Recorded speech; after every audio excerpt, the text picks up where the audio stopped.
Connecticut that is suing the Trump administration.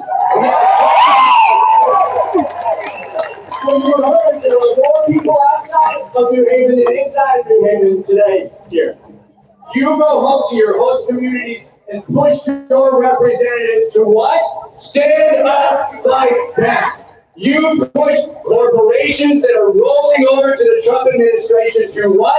Stand up, fight back. You push your universities when they comply and obey and advance to what? Stand up, fight back. New Haven will be here every day in this fight. And I will finish by saying that the stakes are high. We saw in Hamden just several days ago, ICE raid a car wash. And if you look at the videos that were shared on social media, it's terrifying.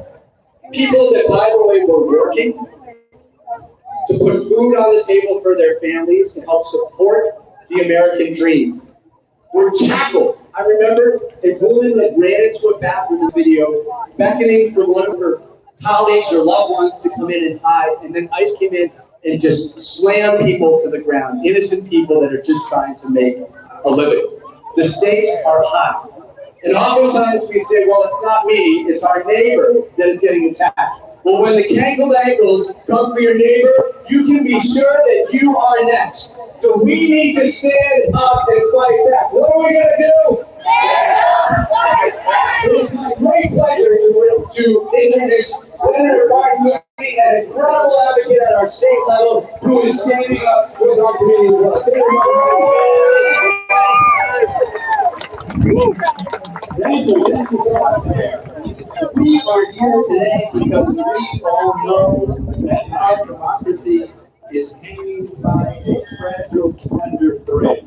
And we are here today to hope to strengthen that thread. Excuse me. Bind together to make sure that we bear witness to the fact that America's wonderful experiment in democracy continues. We have to cherish it more than ever because we can't take it for granted. We need to know that every kind of government, including fascists and totalitarians of all kinds, they all have flags. So in addition to our flag, we should also be waving our Constitution and be committed to protect that. We know that what is at risk is everything we too often took for granted in our national Constitution and in our state Constitution. What we are seeing is the Trump administration violating every principle that we thought was inviolate. So we are now here today to bear witness to that with demonstrations going on all over the state, all over this country, and we are standing in witness to what is going on. One of the things we also have to recognize is back in 2017, people were so appalled at Trump's first election in 2016, there was a massive Democratic turnout in protest in the municipal elections in 2017. We need to see that again this year. If you are in a town that has a municipal election, if you're in New Haven, to come out for Justin Elicker and the members of the Board of Alders, and also our town clerk. If you are in a town anywhere that has an election on November 4th, part of your protest against what's going on with Trump will be to turn out and vote on that day, and to vote Democratic on that day, to roll up the numbers as another form of tangible protest. We know that everything about our value system is under siege. We don't know whether Trump will even recognize a Supreme Court decision if it should go against him, because that tradition of the idea that the Supreme Court can strike down an act of Congress or an act of a state is part of our tradition, going back to Marbury versus Madison in 1803, but it's not written in the Constitution. It is part of our tradition. And Trump has ignored so many of our traditions. There's a danger he will do that as well. We have to be ready to call him out in advance on that.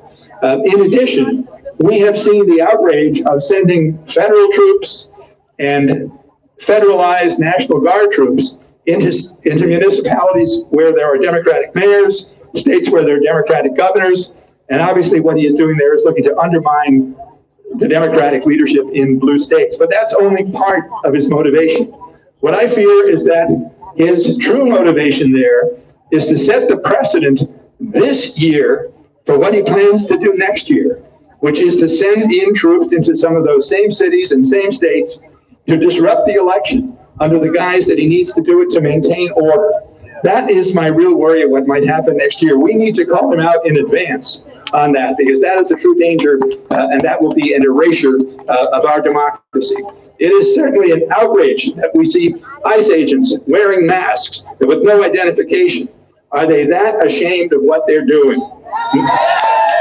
No other federal law enforcement does that. We need to call them out on that. At the state level, I hope that we can pass legislation that will require them to wear IDs, to have body cameras, and not to wear masks. We know that some federal judges have ended that already. We need to make that a process in Connecticut. If they challenge it, they challenge it.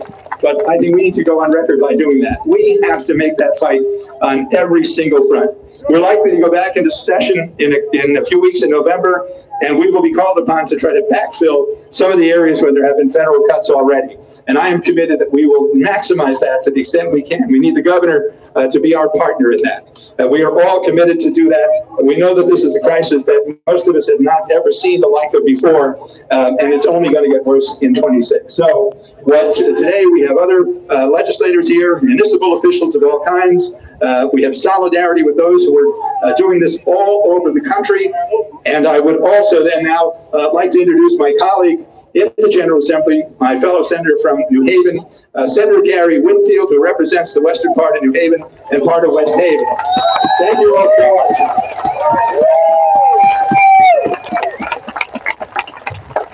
Good afternoon. So they asked me to come here to talk about the General Assembly in this moment, but I want to take us back a couple of years, about 17 years in about 3 weeks. Man ascended the stage to accept the presidency of the United States, and he said, it's okay. That man was Barack Obama, in case you don't know. But it wasn't okay.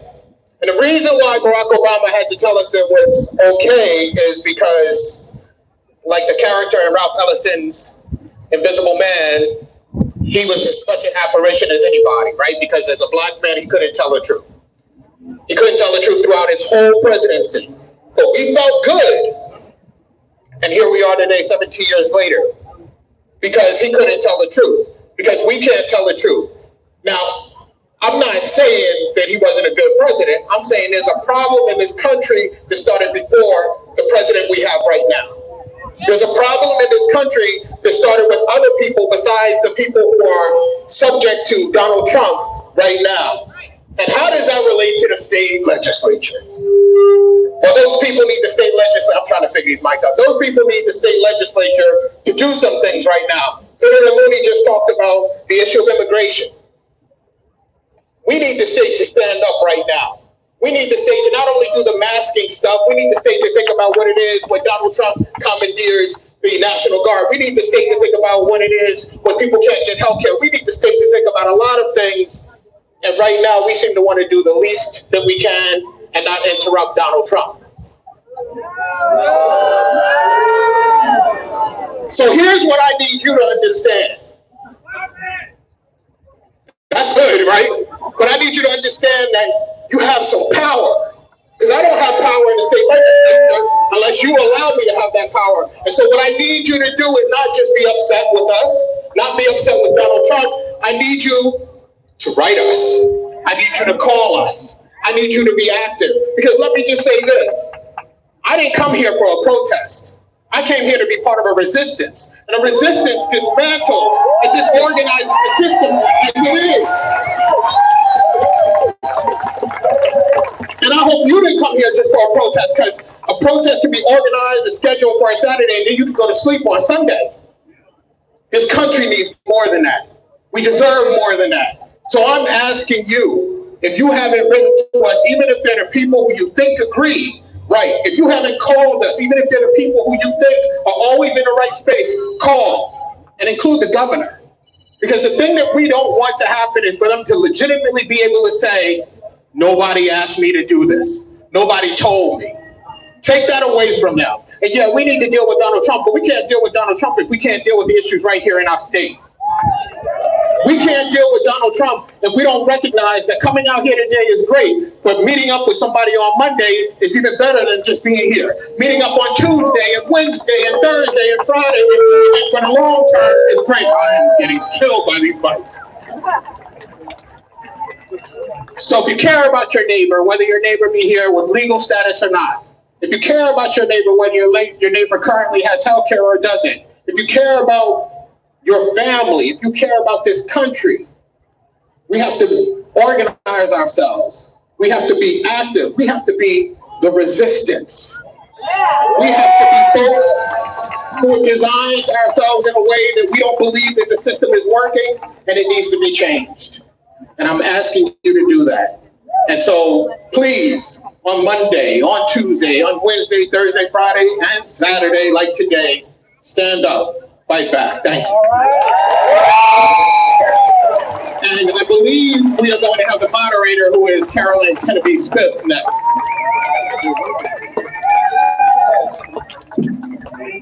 All right, New Haven, let's go. My name is Caroline Tommy Smith, and I serve on the City of New Haven Board of Alders as the Alder for Ward 9, and I am fired up to be your MC. Look at our city. Look at us. From here, I see the city that we know and that we love. Neighbors who refuse to back down to fear.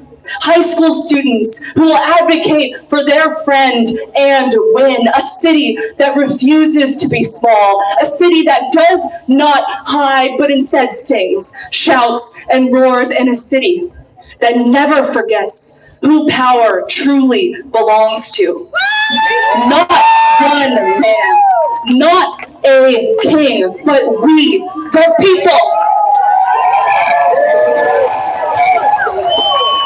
We know today that democracies are built and projected not by luck and not by chance, but by choice.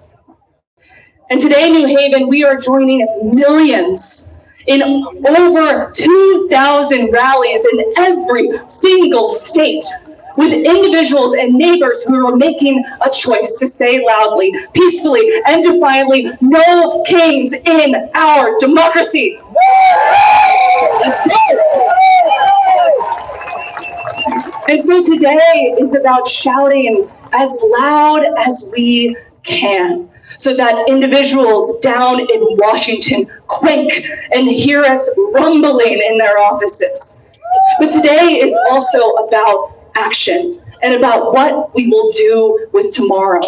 And surrounding us here on the green are organizations at tables, our beloved Iris, Junta, our New Haven Free Public Library.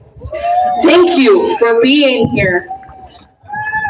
Today, shout until you can't, but also build. Join one of these groups. Sign up. Meet someone that you've never met before. Sink your hands into the soil here in this city. These community groups, unions, and advocates have shown up for us for years, and now they'll have all of us with them right by their side. First up today is This Land Walking for Justice, a band of local musicians who believe in the power of music to move hearts, political power, and change. As they shared with me, we play songs that people know. So if you know the song, sing along with us and bring down the oligarchs. Here's This Land Marching for Justice.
That criminal highway I saw below me, the endless highway I saw above me. All I see, this land beneath you and me.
One more national anthem, which some people think is just a militaristic drinking song, but we're going to claim it. We're going to make it ours.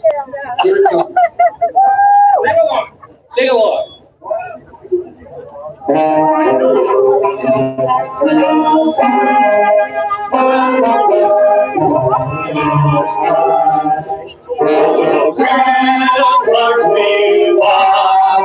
We're so gallantly stream, and bright stars through the perilous line. For the ramparts we won, we're so gallantly stream, as the rocket track where the bursting in gave room for the night, and our flag was still there. Oh, say does that star-spangled banner yet wave o'er the land of the brave and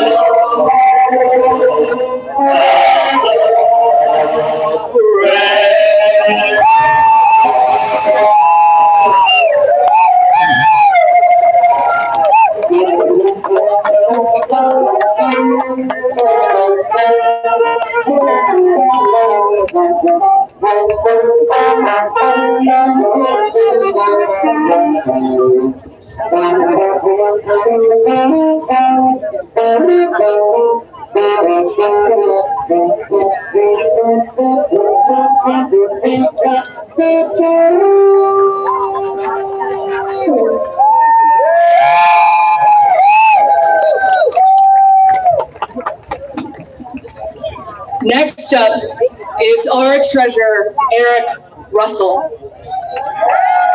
In a time when too many leaders are led with fear, ego, and greed, Eric, you lead with a heartbeat of heart, humility, honest, and love down to the marrow. You are the architect of baby bonds and Safe Harbor Fund, demonstrative models of government investing in us instead of ripping resources away. And you have held an unwavering moral line in support of our LGBTQ community, defending our right to love who we love, access care, and live our lives fully as ourselves. Here's our treasurer, our neighbor, and our friend, Eric Russell.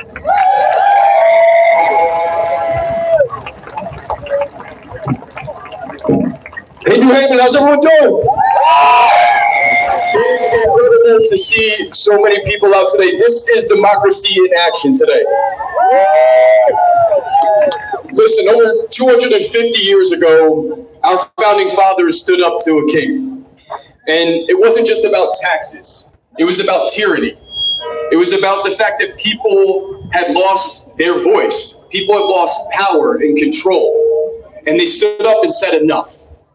And that's what brings us here today. Despite the president and his cronies saying that these rallies all across the world right now, all across the country, are un-American, are American hate rallies, the reality is that there are tens of thousands of people in Connecticut and millions of people across the country stepping up saying enough. Country back.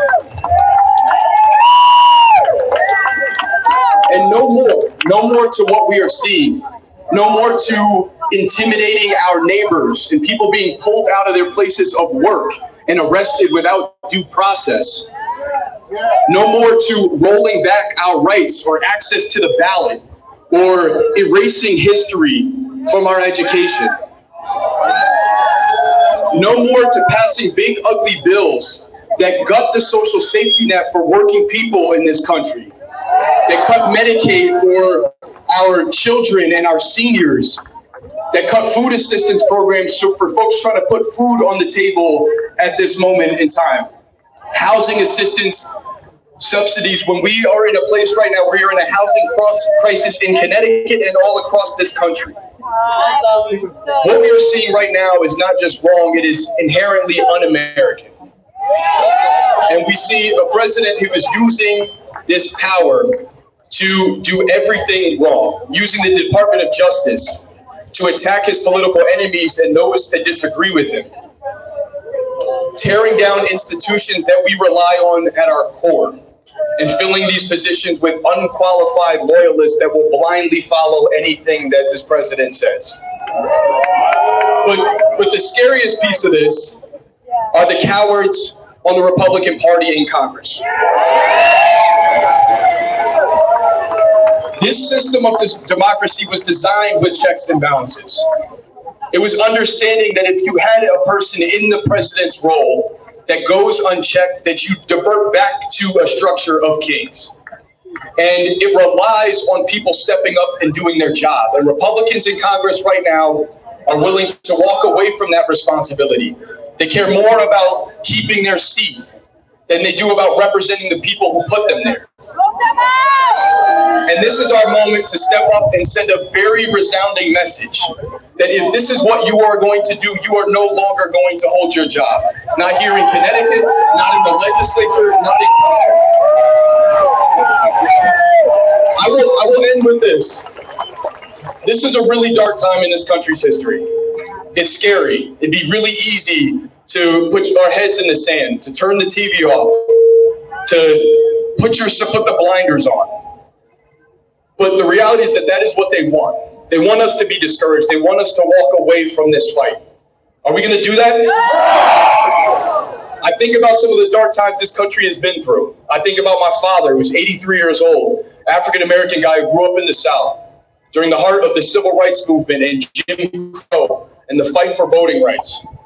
And the fights that people endured, putting their life and limb on the line for this country. This is our moment. This is our moment to step up, to make sure that when our kids and grandkids ask us what we did in this moment 10 and 15 years down the road, we can say we fought like hell for this country.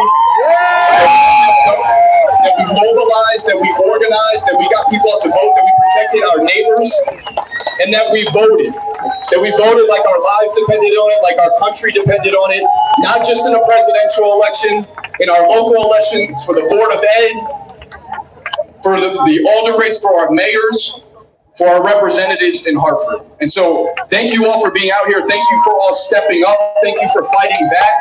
We are going to keep up this fight. We're not going to turn this day. This is not a one-day thing. Now comes the action. Let's go. Thank you.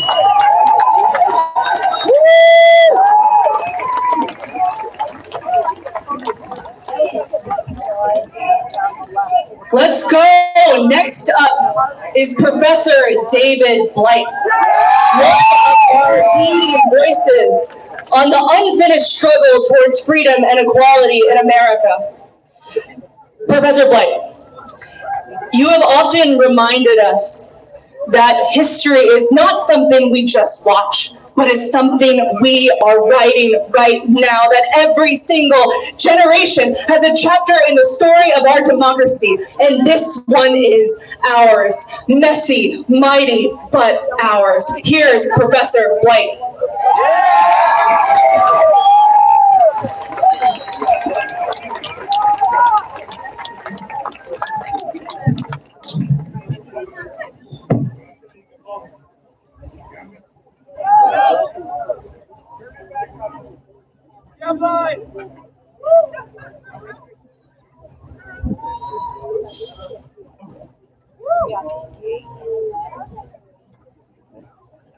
Technical issue. Hey.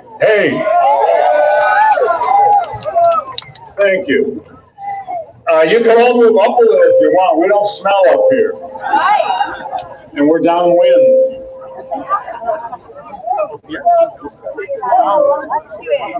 Oh. Give me an extra 30 seconds.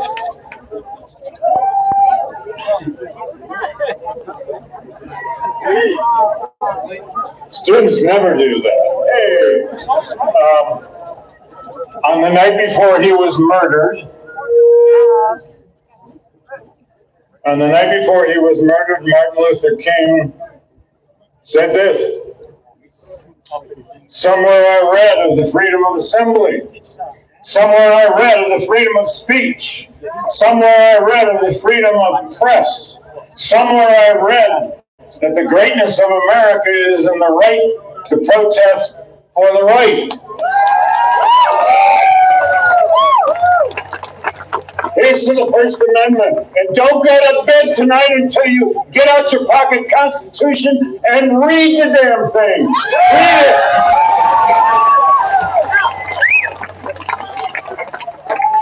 This rally is an ode to joy, and it ought to be. Whoever brought the bubbles, thank you. But there are events and moments to come that won't be all joy. Enjoy the joy while you have the joy. What's to come is direct action demonstrations, even larger. When will we have hundreds of thousands of people in Washington? When will we have 2 million people in Washington? When will we have a rally in Washington where 10 or 20,000 of us go to jail? Because that's probably what this could take.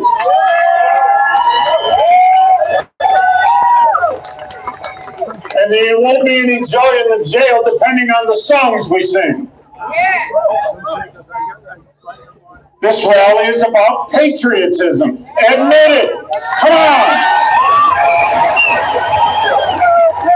They don't own patriotism. Take back the flag, whether you have it tipped upside down or not, it doesn't matter. Take back the flag.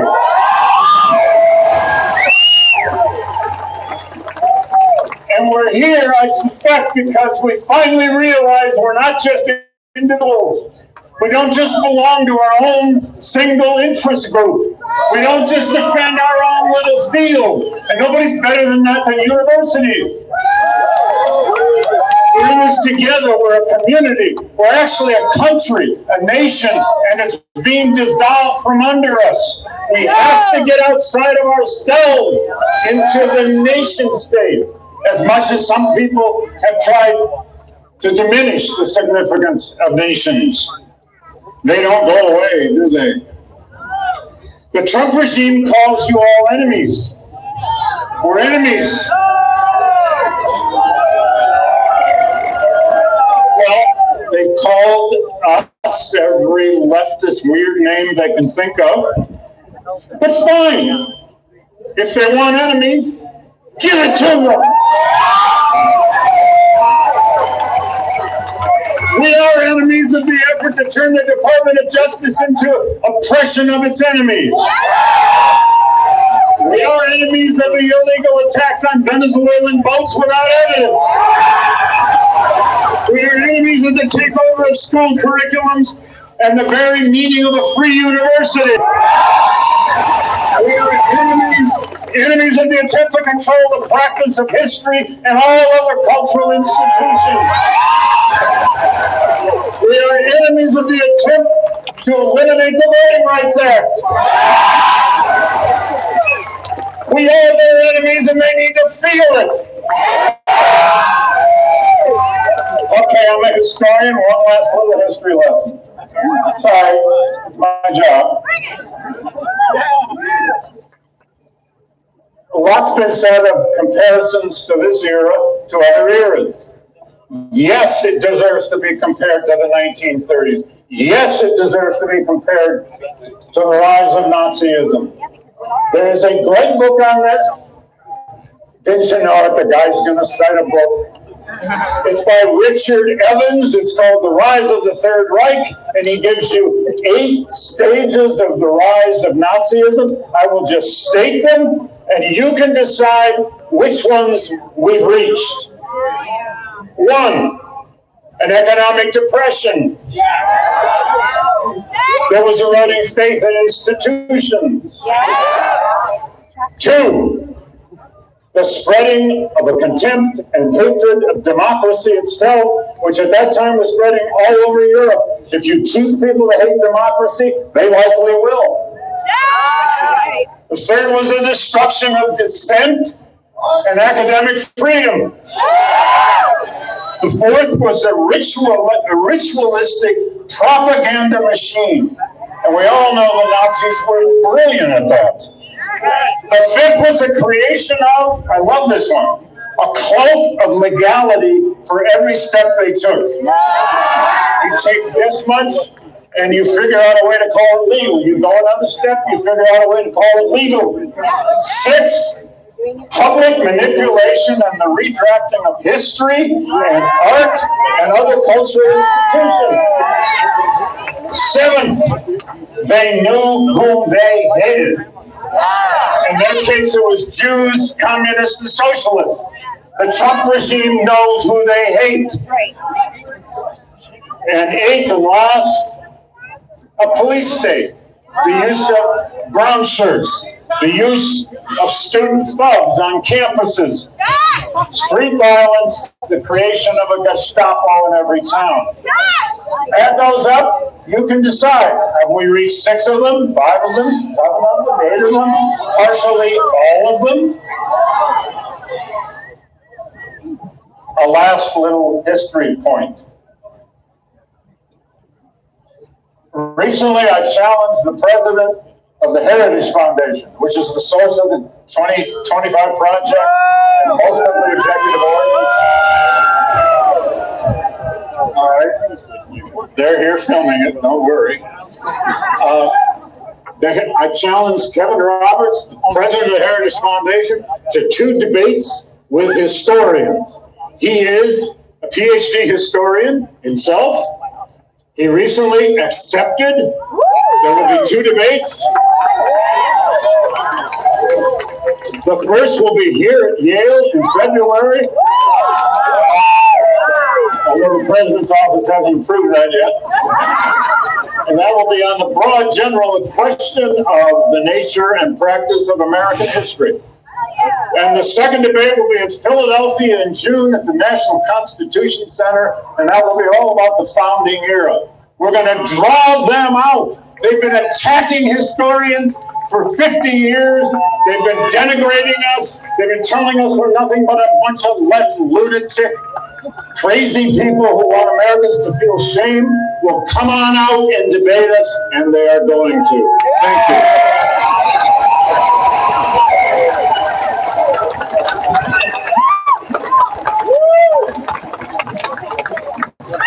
Next up are no strangers to the stage, to the streets, and to the mic, Molly and Evan of Goodnight Moonshine. And also, keep an eye out for the ever inventive, ever fantastic puppets from Giant Puppets. Let's go.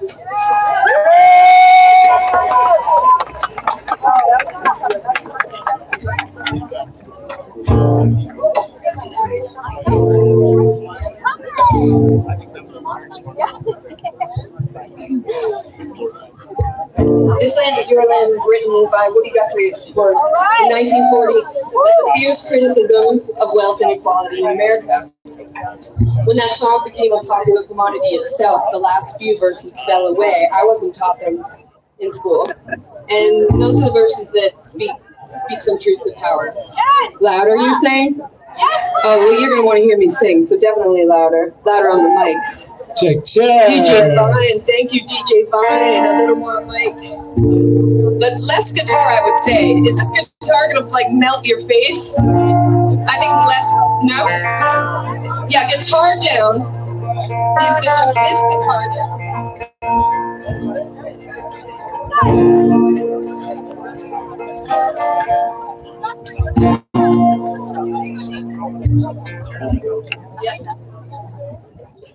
So we borrowed one of the last verses that's less used, and Molly put it in one of these songs of her own. The song's called Whole Story.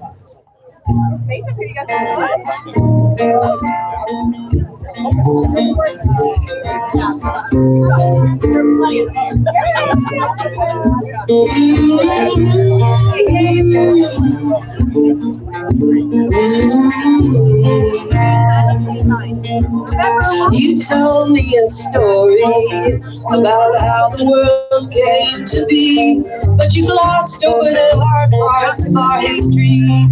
You told me a fable, one that I might be proud of, about how this land was made for everyone. Tell me the whole story, I'll let it break my heart, then my worldview come apart. Maybe from the ashes we might build something new, but I don't even know the work to do. You taught me a lesson about how the country's colorblind. If you're honest and you work hard, you'll be fine. And I learned that in my classrooms, learned it on the news and TV, which are all produced for those who look like me. Tell me the whole story, I'll let it break my heart, let my worldview come apart. Maybe from the ashes we might build something new, but I don't even know the work to do. Oh, but there's a lot of people here who do. Why did I never question how the West was really won? Why do we never mention where all that money comes from?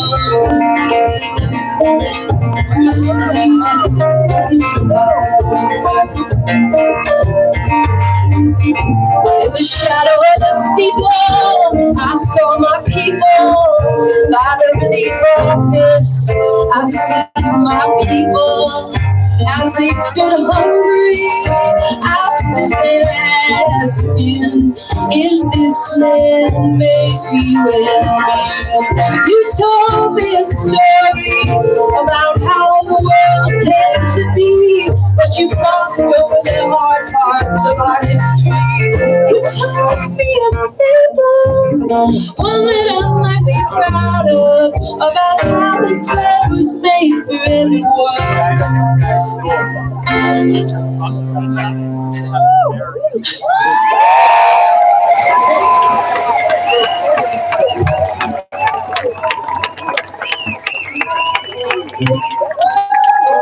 Wait, no more of that guitar. So beautiful to see us all here to show up and care for our neighbors in our community. We're going to borrow a song from Nina Simone from the 1960s civil rights movement. I remember that it's a long game.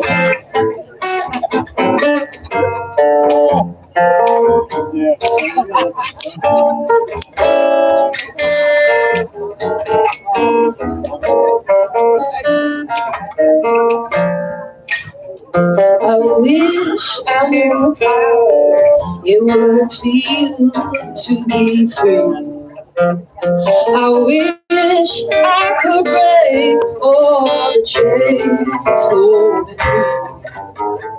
I wish that I could say all the things I like to say. Say them loud, say them clear, for the whole round world to hear. I wish I could share all the love that's in my heart. Remove all the bars that keep us apart. I wish you could know what it means to be me, and you'd see and agree that every man should be free.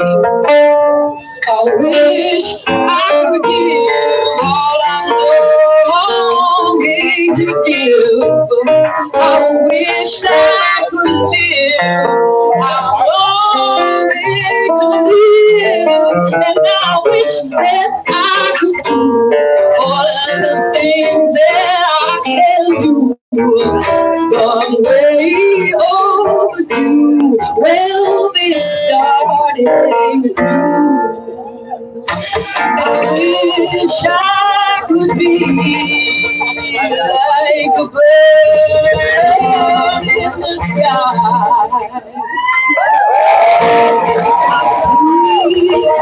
Would be me if I found I could fly. I would soar to the sun and look down at the sea, and I will sing 'cause I know. Yes, I will sing 'cause I know. Yes, I will sing 'cause I know. Sing it with us. Sing 'cause I know. Yes, I will sing 'cause I know. I will sing 'cause I know. I will sing 'cause I know. I will sing 'cause I know how it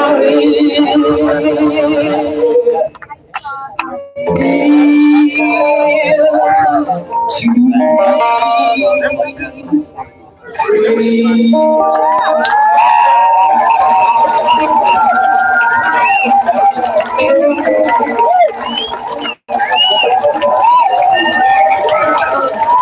I love you, New Haven. Take care of each other.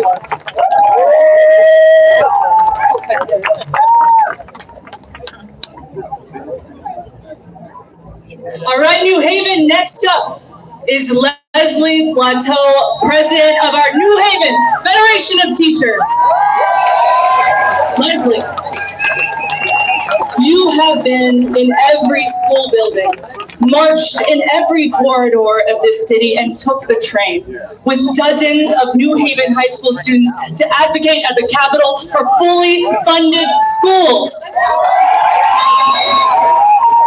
And Leslie, you remind us that we do not have 1 second to waste on fear or hesitation. Our union leader, our teacher, Leslie Rateau. Thank you. Good afternoon, New Haven. I am the proud president of New Haven Federation of Teachers. I'm also a public school mom, and I'm also a social studies teacher. So in honor of the theme of this protest, No Kings, we're going to start with a little lesson. First and foremost, let's review the meaning of the word democracy. Demos, people. Kratos, power. I'm going to say demos, you're going to say people. I'm going to say Kratos, you're going to say power. Demos! Kratos! Demos! Kratos! I taught it to my 9th graders when I taught world history, and I'm reminding us here now, because that's why we're here. To remind Donald Trump and to remind elected officials everywhere that people have the power. And the reason why we've been able to expand this democracy from a country where only white, land-owning men could vote to the multiracial democracy that it's trying to be is because of the power of the people. And let's remember, it was the Black freedom struggle during Reconstruction. It was the Black freedom struggle during the Civil Rights Movement and during the Black Lives Matter uprising that we have gotten this far. My white brothers, sisters, and siblings, we need to remember that. Study the Black freedom struggle. Because what we're seeing in this country is a democratic backslide. It is authoritarianism. How do we know? Because power is being shifted from the people. The government is actively suppressing people's freedom and civil rights. How do we know? They're deploying the military domestically. They are scapegoating vulnerable communities. They are quashing free dissent. They are limiting the free press. They are stoking violence, and they are consolidating executive power. That's not debatable. That is happening. We have to be loud and clear about what we need. No kings, no billionaires. I'm going to talk about what we don't need and what we need. We don't need ICE in our communities. We need health care for all, Medicaid.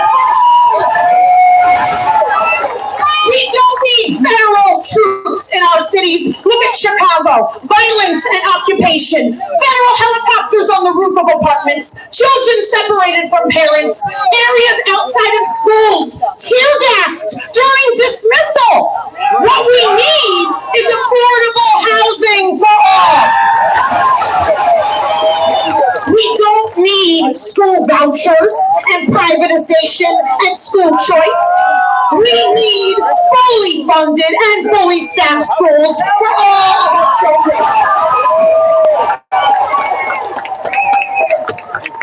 We don't need billionaires. Today isn't just about kings, it's about billionaires. We reject oligarchy because we say today, and we say every day, it's workers and it's students over billionaires. We need climate justice. We need a multi-racial, working-class, pro-democracy movement, and we are building it. Look around. We can and we must prevent the democratic backslide that we are witnessing. We can and we must beat back the tyrants and the authoritarians and the billionaires and the oligarchs who are seeking to disempower us. So, and here's what everybody asked me, and here's what the organizers, shout out to the organizers. Here's what the organizers asked me to share with you. What can we do? Here's what we can do. We have to remember the power of the people. David Blight told us this. We're going to have to keep coming out here. There is power in groups, power in unions, power in religious organizations. We must stay in the streets because history has told us that when 3.5% of the population engages in sustained and strategic escalation, we can win. Courage is contagious, so spread your courage because we're going to have to be in the streets for a while. We're going to need 12 million people across the country, so we have to keep showing up. We also must remember the power of non-cooperation. So there are boycotts you can tap into. Locally, we must boycott Avelo Airlines. They are actively disappearing our friends and neighbors. They are flying 10 to 20% of our nation's deportation flights with ICE. They've already shut down operations on the West Coast. They're shutting down operations in Portland, Maine. We have to keep up the pressure. Don't fly Avelo. When you buy a ticket, you are complicit.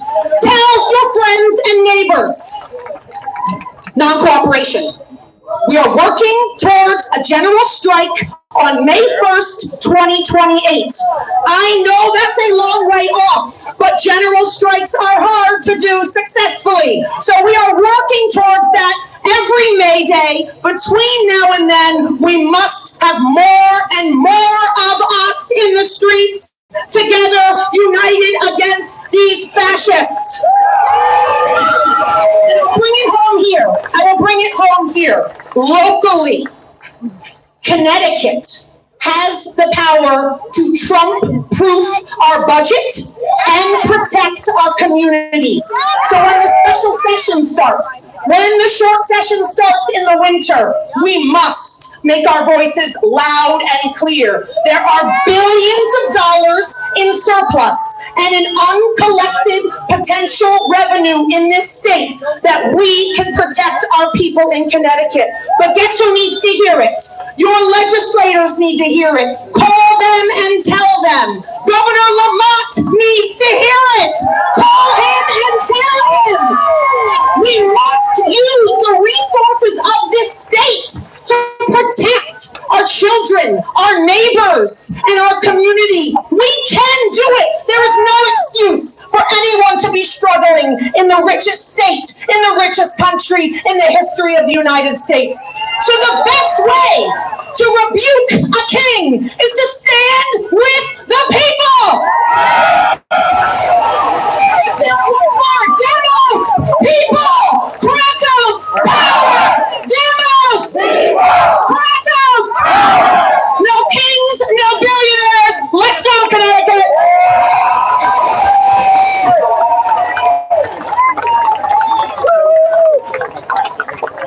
Leslie Blatto! Yes, performers, bring heart and bring history and bring love to the stage, David and Diane.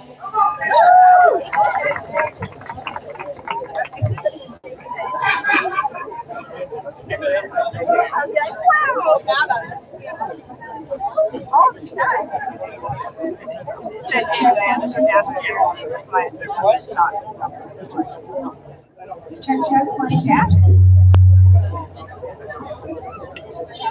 1, 2, 3, 4. 1, 2, 3, 4. 1, 2, 3, 4. Hello, can you hear us? Oh, I bet you can hear that. A little less guitar than mine. Oh, well, hello, New Haven. So, I've been writing and performing songs for over 60 years. And to this point, I have not written a protest song, well, up until this point.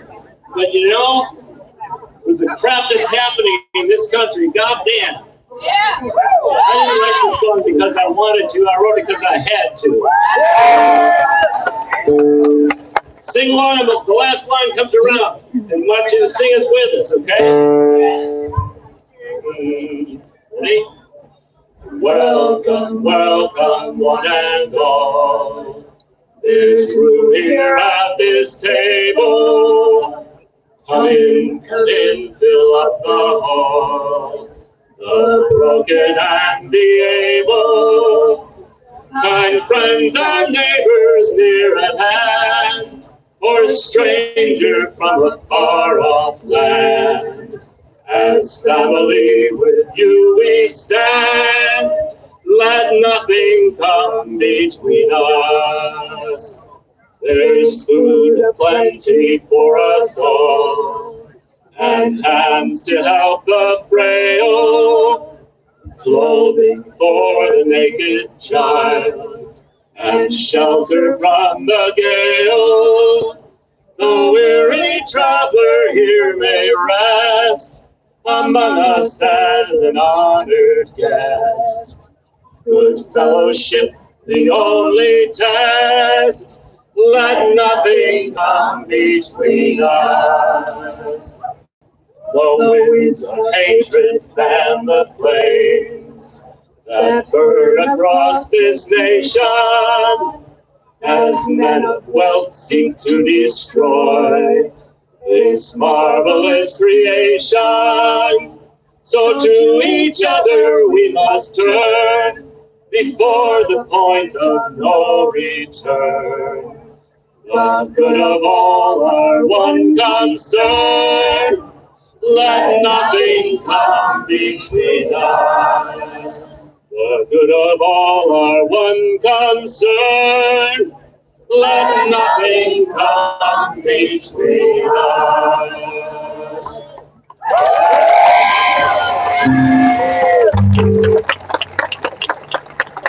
So, in my town, they recently kidnapped a bunch of guys from the car wash. And so this next song comes from the slave times.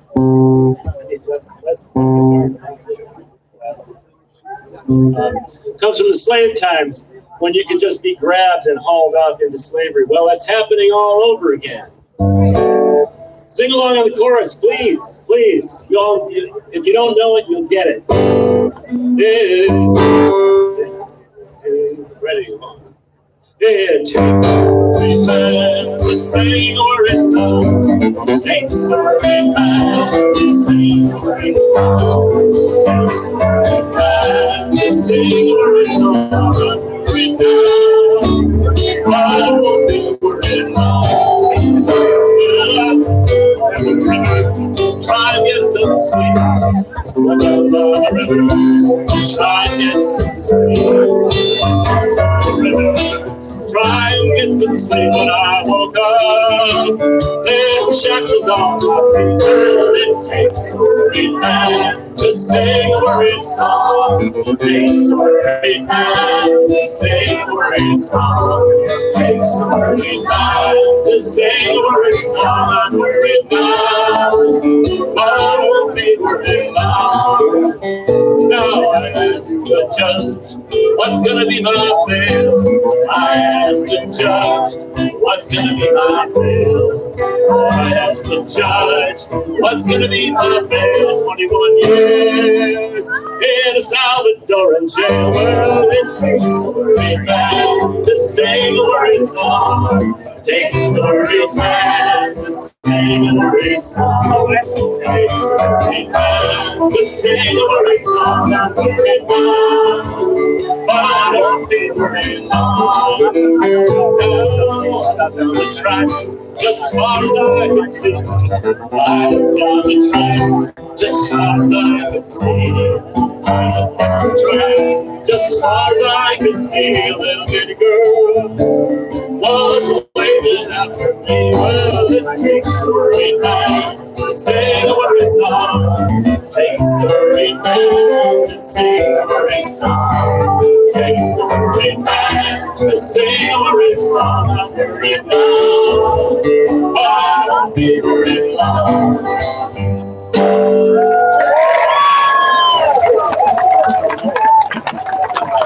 Dedicación fue para los secuestrados de Hamden y para Gilmar Abrego García. So this next song, you all know this, it's by Pete Seeger. And when Pete Seeger was alive, he was at protest and rally and demonstration after demonstration throughout his life. And he still lives on in the music at these protests. So please sing along with this. Absolutely. You all know it.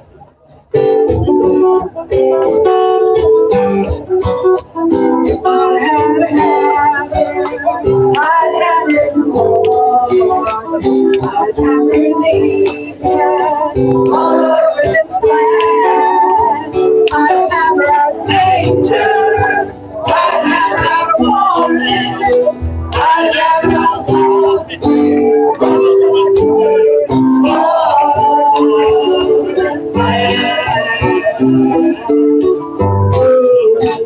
If I had a bell, I'd ring it in the morning, ring it in the evening, all over this land. I'd ring out danger, I'd ring out warning, I'd ring out love between brothers and sisters, all over this land. I had a song, I'd sing it in the morning, I'd sing it in the evening, all over this land. I'd sing out danger, I'd sing out warning, I'd sing out love between brothers and sisters, all over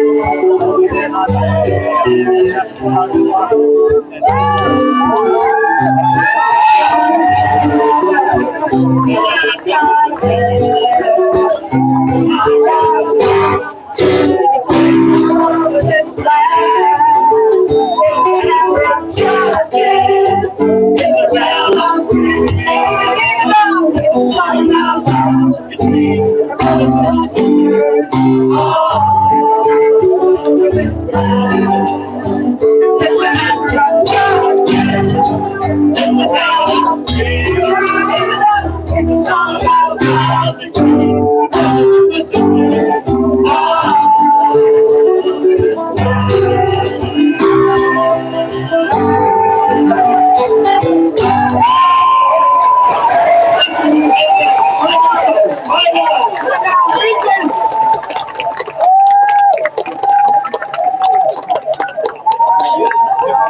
When I say no, you say Kings. No! No!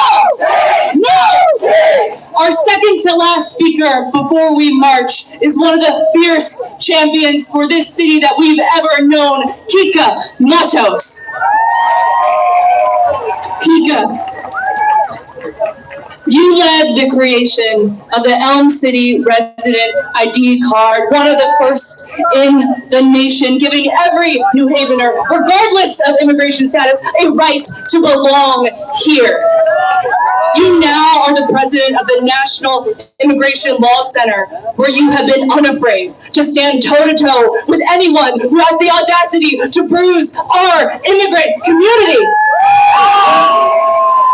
And Kika, I have watched you testify in quiet, dim-lit city hall rooms and speak in front of thousands. And every single time you speak the truth. You are one of the steady hands that will guide us to the light. Here's Kika Matos.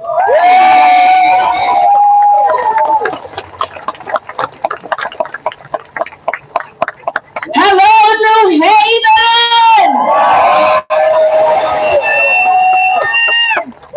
Let's say that a little bit louder because we want the people in DC to hear that New Haven is presente. Hello, New Haven!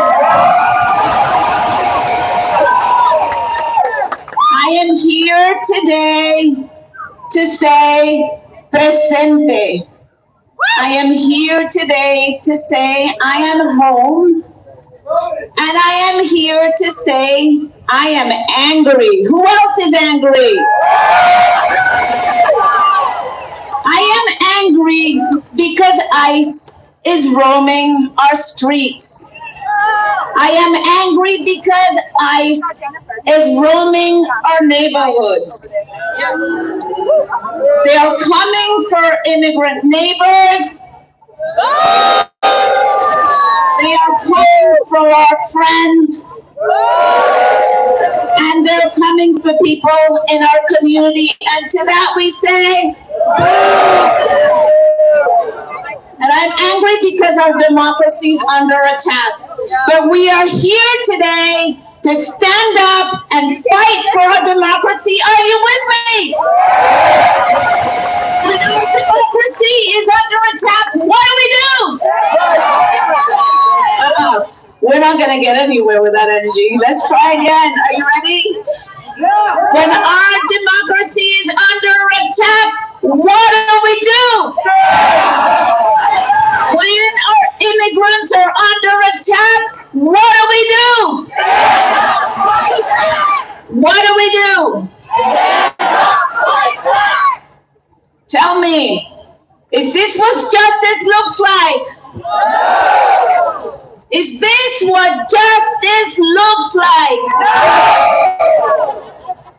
I want to say this to our immigrant neighbors in New Haven and in Hamden and in every other community in our state. Remember that you are not alone.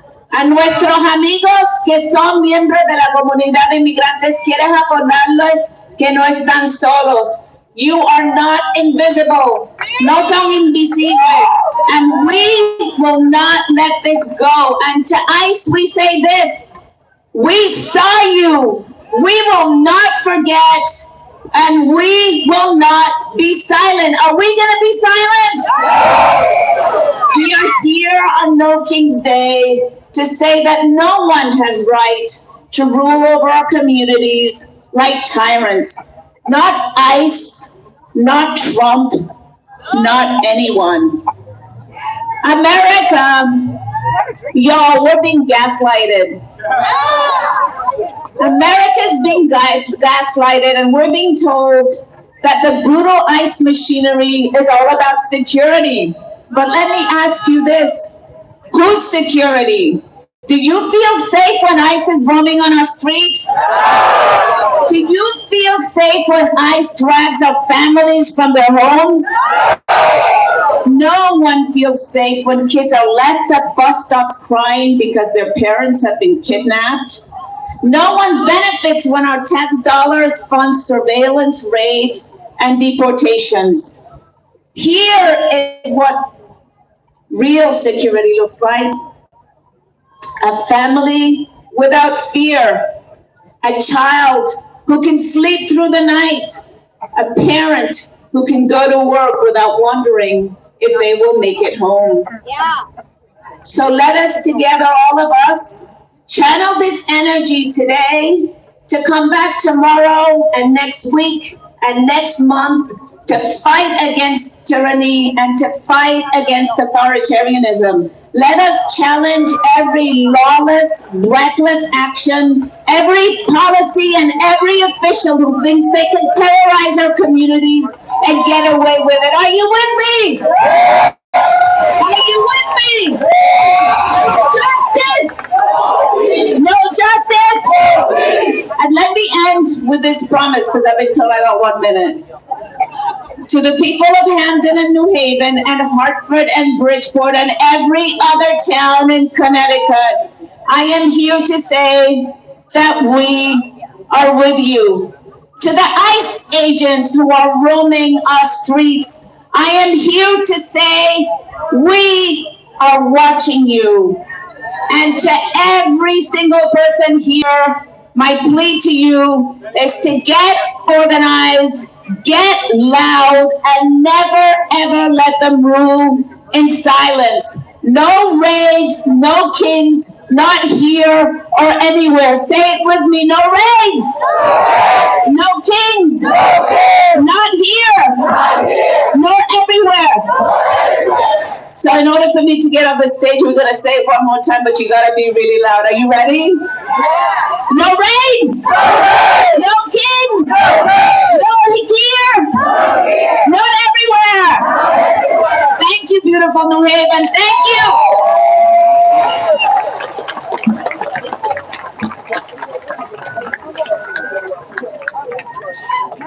First of all, if you are Barbara, your credit card is at the volunteer table. Barbara, we have your back.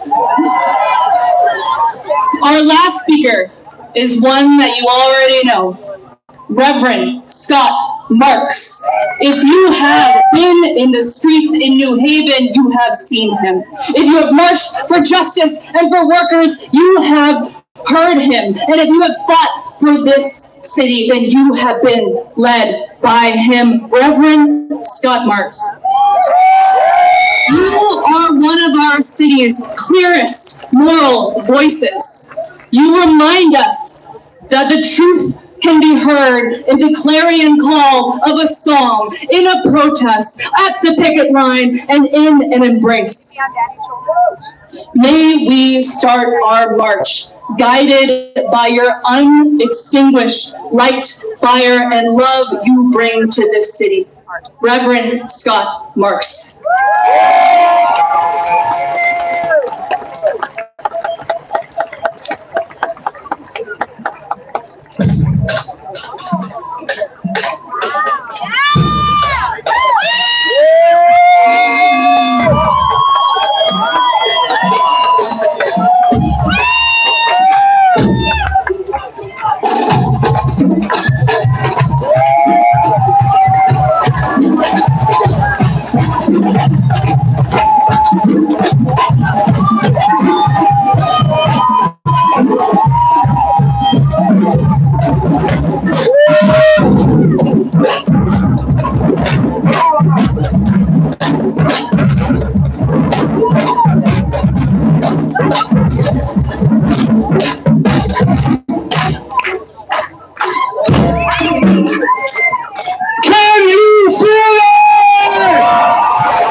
Somebody scream!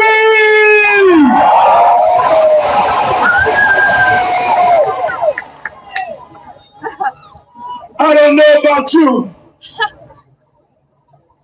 but I feel a whole lot of love out here today.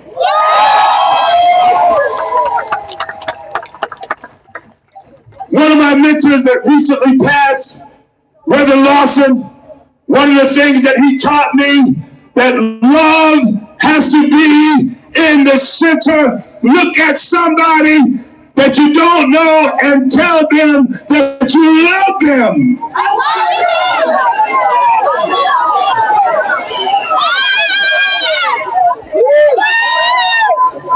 Yeah. No King's Day. No King's Day. A democracy worth fighting for. Friends, colleagues, fellow organizers, and defenders of self-governance, welcome. We are together today. We are together today. I said we are together today. And you know the whole plan is to keep us separated and apart. Put your hands in the air and say, oh yeah! Today is no King's Day. It is the day we reaffirm our truth brought by sacrifice. The power flows from the people. I said the power flows from the people. Not from inherited crowns, not from entrenched privilege, and certainly not from authoritarianism and ambition to tear us down. We are the people. Let me see your fists.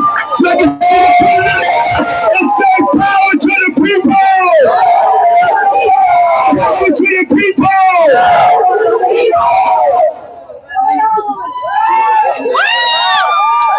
But celebrating this freedom is not enough.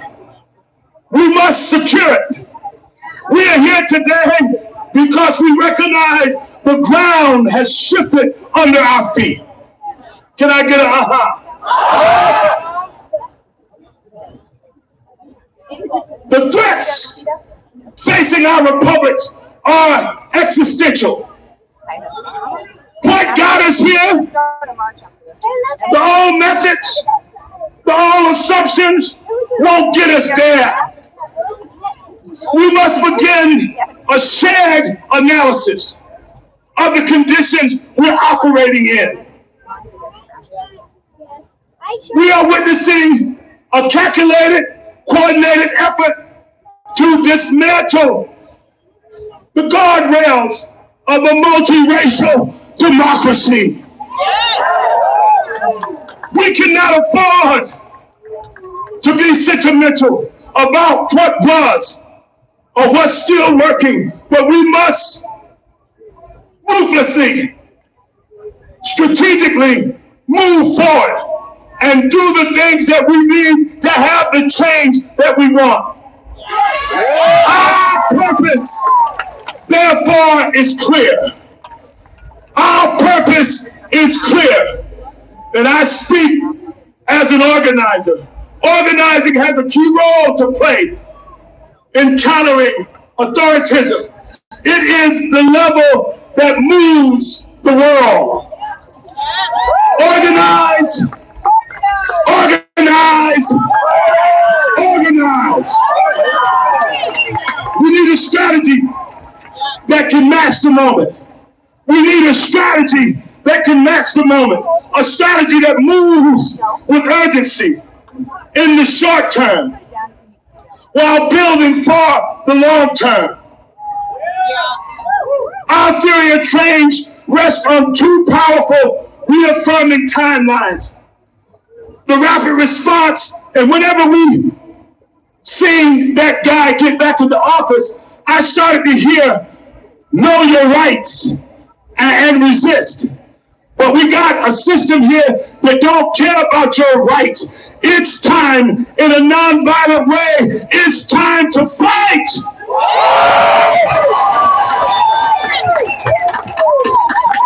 The first timeline is our immediate defense. We must deploy the rapid response. Front line. Somebody say front line. This requires discipline. I said this requires discipline. And in a minute, the band and I, we're going to lead you out into a march. And we don't want to look like a mob. We want to look like an army that's getting ready to fight for our democracy. This requires discipline. It requires courage. And we must commit to each other. We are tasked to train and mobilize. And here's what I lose people here. We're tasked to train and mobilize organizers into a united action that non-violently enforces new red lines against anti-democratic takeovers. Come on, put your hand up and say, don't cross that line. When lines are crossed, when institutions are attacked, when folks are suppressed, or when violence is threatened, we must be ready. I said, are you ready? Our response must be overwhelming enough to impose political and economic cost. Make them pay. The billionaires, it's time to pay up. And those who seek to undermine our democracy.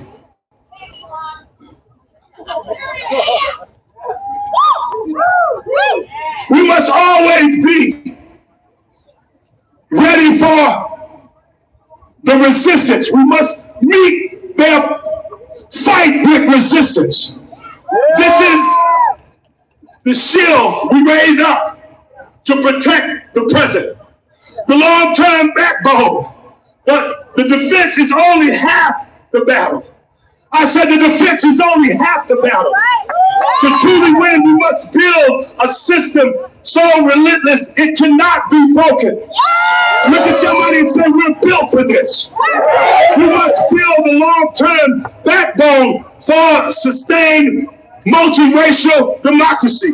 This is hard, necessary work of expansion. Hard, necessary work of expansion. Look around you.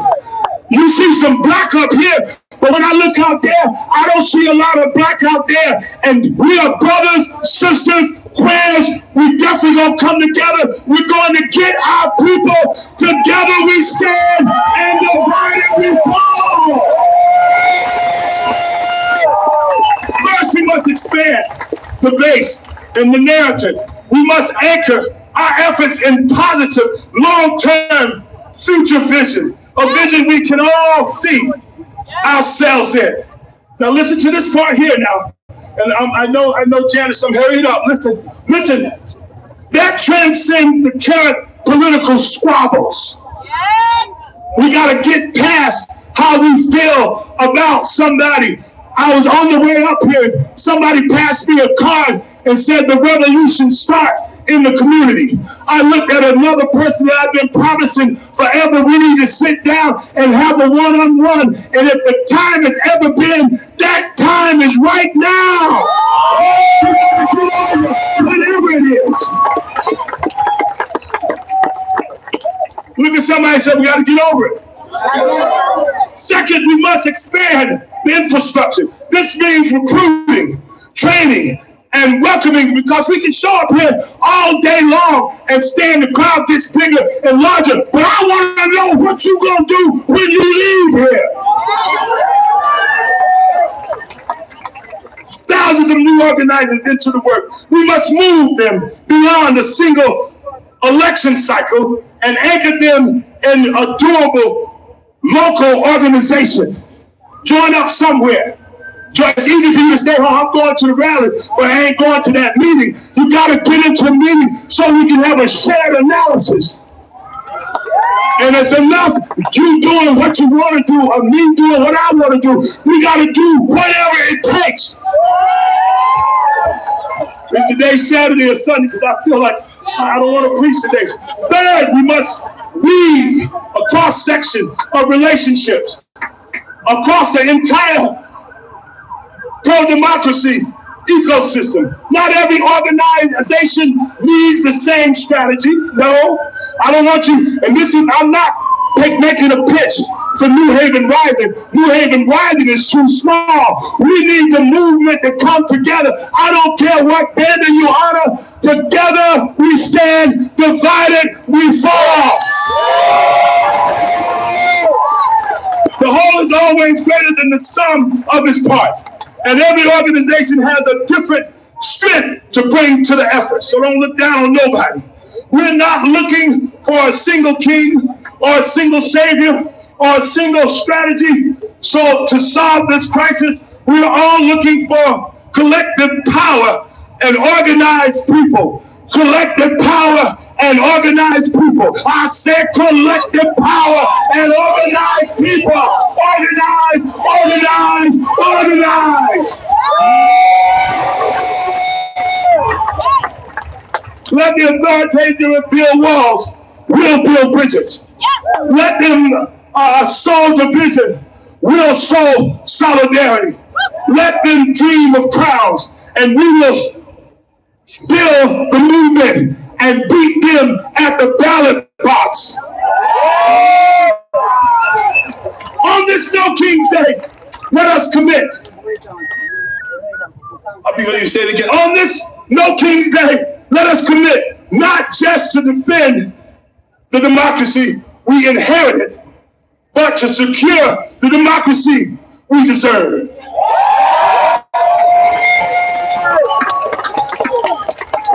A brilliant multiracial democracy built built by the people and for the people. Power to the people. Power to the people. Power to the people. I don't see those fists in the air. Power to the people. Let's go to work. Listen now. Listen now. Look at somebody say it's about to go down. It's about to go down.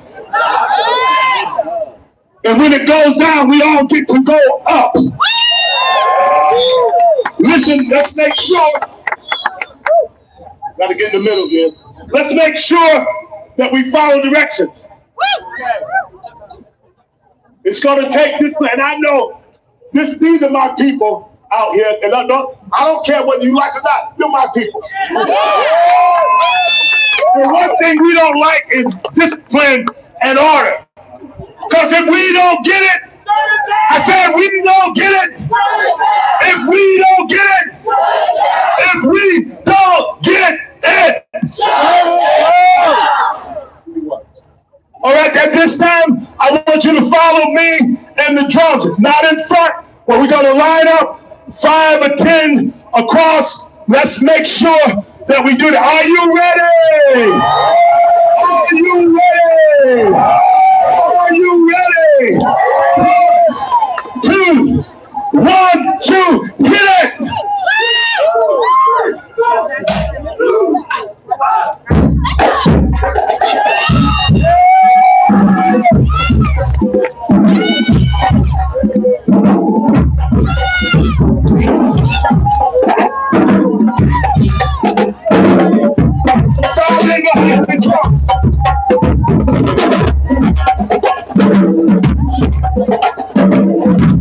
No kings!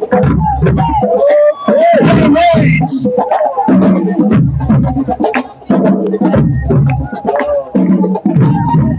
And you feel it! Somebody! Somebody!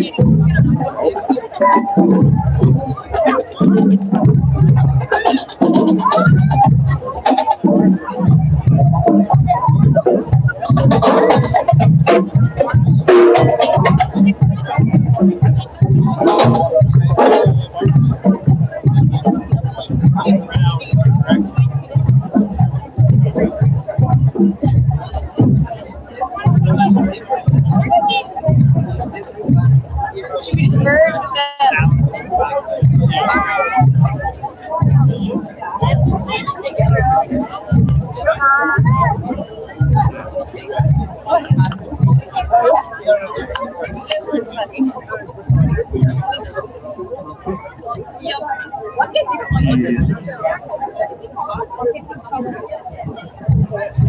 Yeah, I think that's exactly right. Good, busy.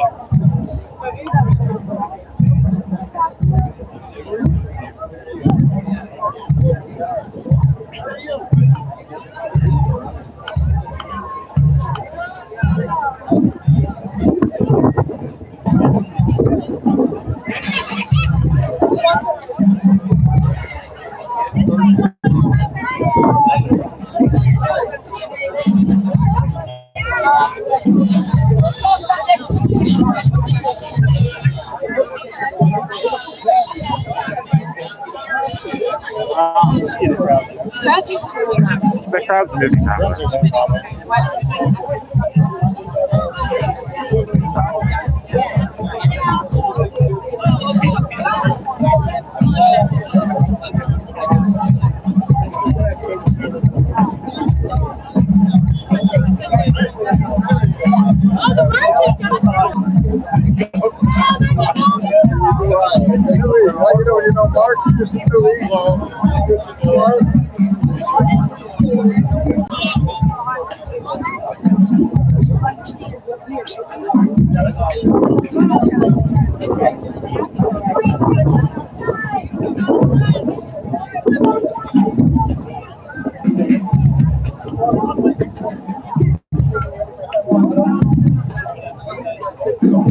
Yeah.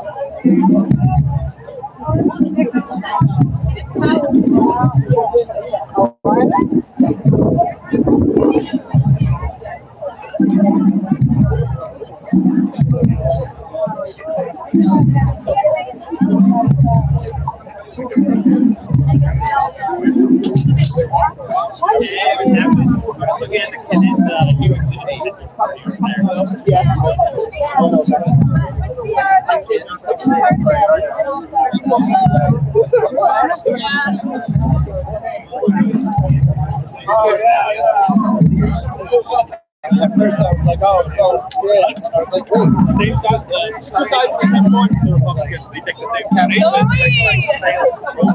You know, even the basic, I sell like some dumb, I don't care. Go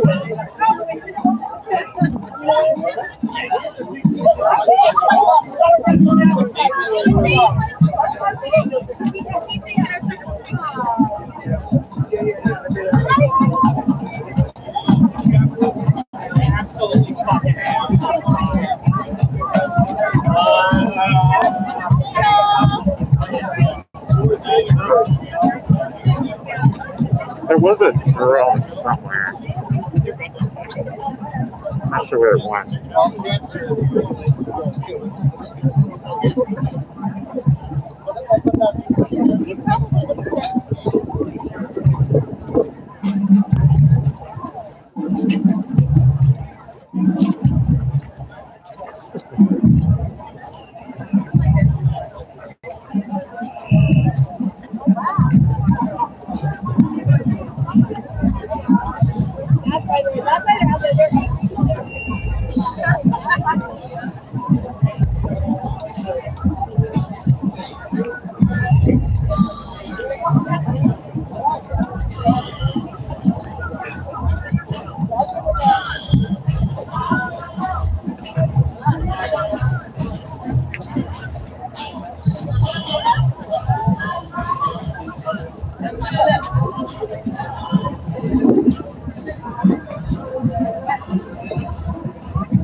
keep watching the Great British Baking Show.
Point Istanbul?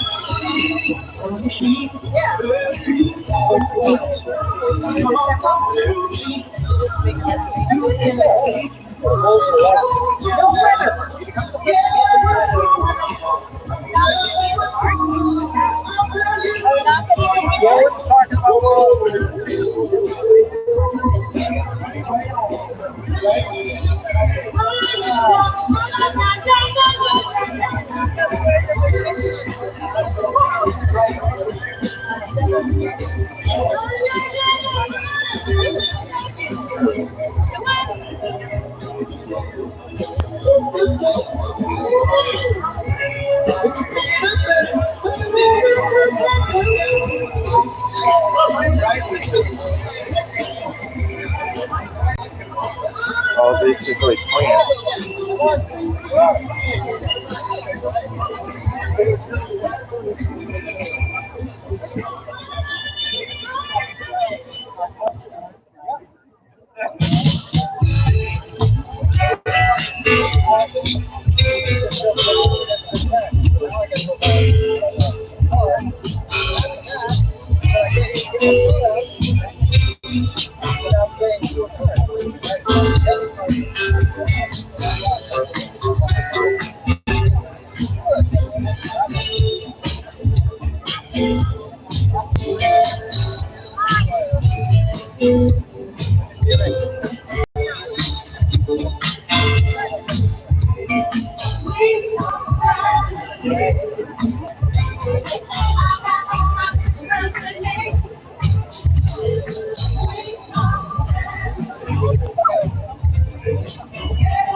So, not gonna lie, almost underwhelming. A lot of people, I would say at least probably like 10K plus people Yeah, that's actually kind of funny. Not gonna lie.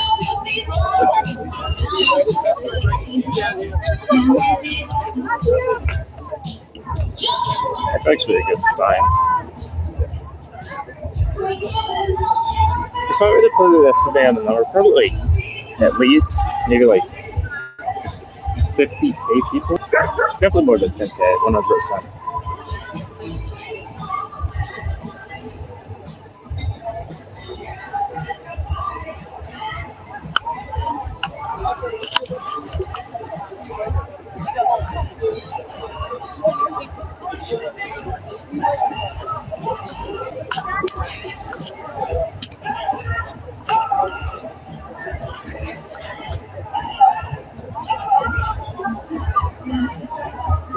We had one person in my feed not happy about this. It's not surprising. That's what's gonna happen.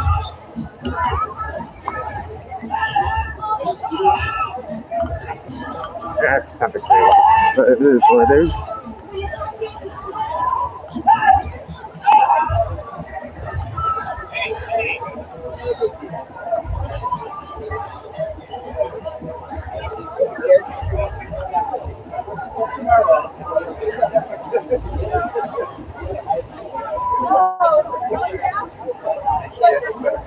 Excuse me.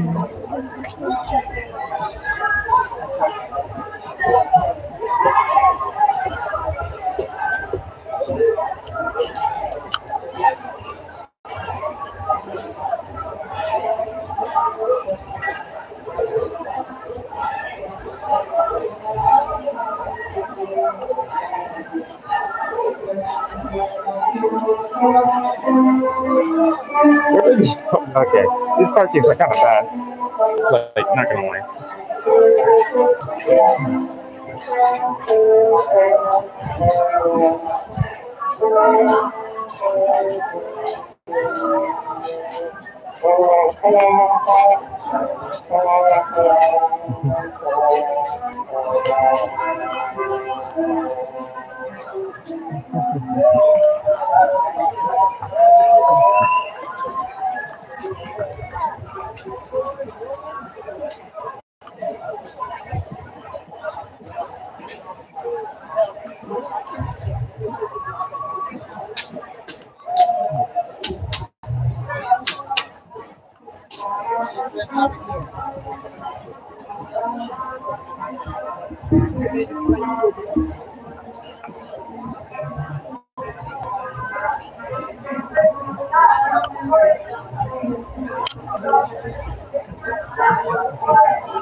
Donald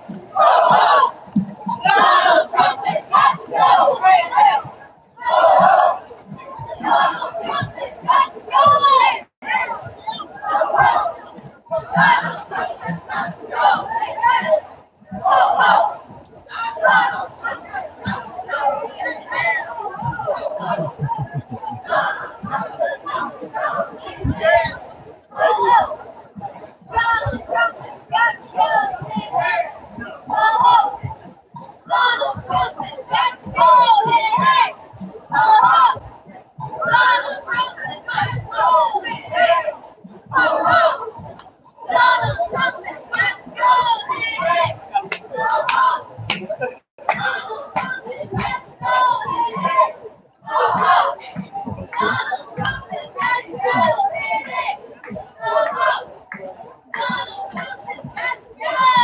I wonder where the drone actually.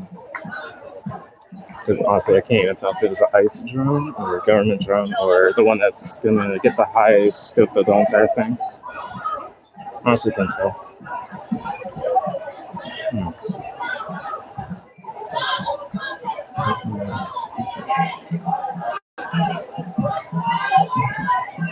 I mean, I think this is relatively the same size as last time. It's same route and everything.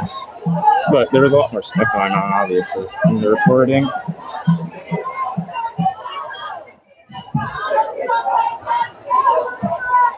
There's a lot more people outside. Then again, it is a Saturday. Last time it was on the weekday. I can't remember which day it was.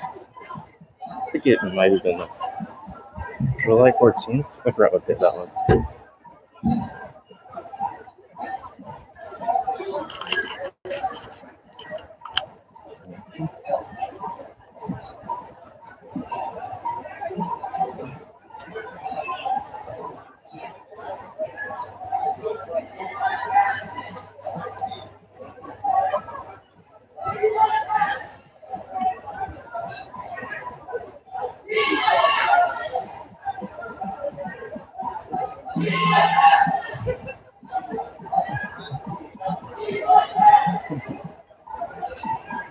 The One Piece. The One Piece is real. Viva la Resistance. And shout out to Bella Ciao. The song, obviously.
definitely feels bigger than the last one, 100%.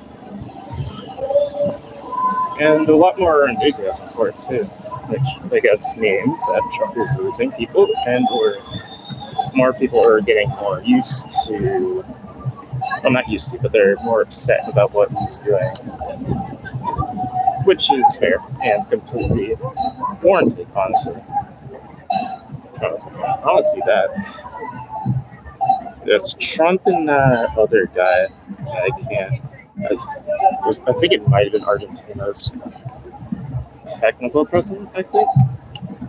If I see his face correctly.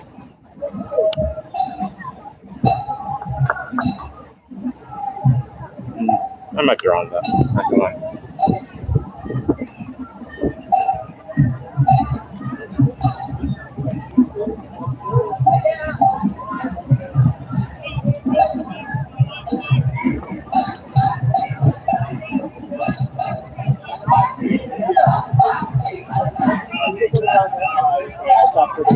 What democracy looks like.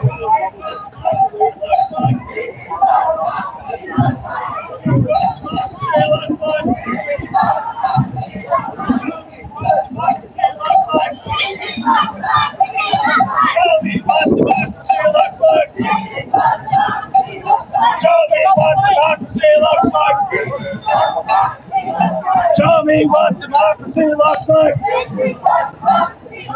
Show me what democracy looks like.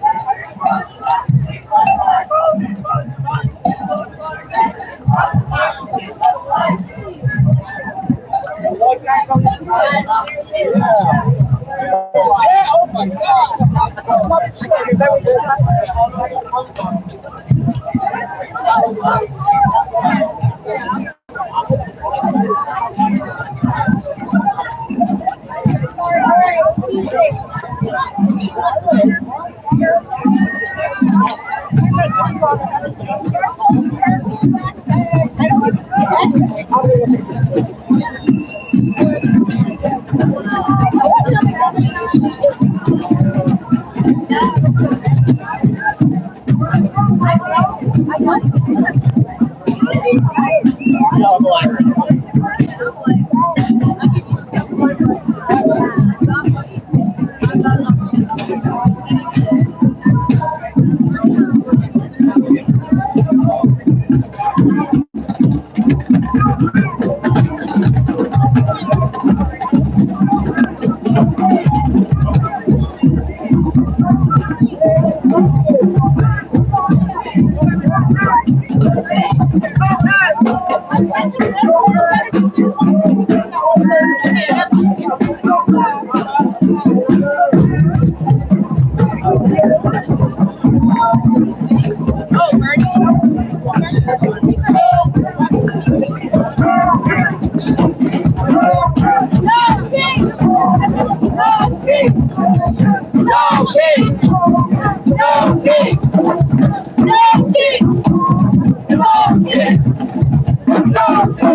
But Trump comes to mind. Dump Trump, we don't want it. Dump Trump, we don't want it. Dump Trump, we don't want it. Dump Trump, we don't want it. Dump Trump, we don't want it. Dump Trump, we don't want it. Dump Trump, we don't want it. Dump Trump, we don't want it. Dump Trump, we don't want it. Dump Trump, we don't want it. Dump Trump, we don't want it. Dump Trump, we don't want it. Dump Trump, we don't want it. Dump Trump, we don't want it. Dump Trump, we don't want it. Dump Trump, we don't want it. Dump Trump, we don't want it. Dump Trump, we don't want it. We don't want it. We don't want it. We don't want it.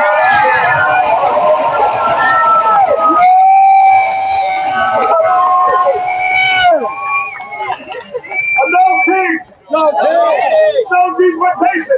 No deportation. No dictatorship. No dictatorship. No tyrants. No tyrants. No tyrants. No tyrants. No dictators. No dictators. No deportation. No deportation. Down with a bill. All right, God bless you. Go back to Ghana. Yeah. On Tuesday, Thursday, and Friday, we're knocking on doors. Any Republicans taking this town, we just get them out. I don't know about you, but I'm excited. We gotta beat them at the ballot box. We gotta organize, and then we gotta do something. Don't think you can just come into this rally. We got it all. We gotta go talk to somebody and ask them, where were you? Don't worry, in a couple more days, they're gonna have another one. You gotta come with me. In June, we got 5 million across the country. I don't know what the numbers are gonna be today, but I hope we're at 6 or 7 million. They say when we get to 11 million that we're able to shut it down if we don't get it. If we don't get it. If we don't get it. If we don't get it. Shut it down.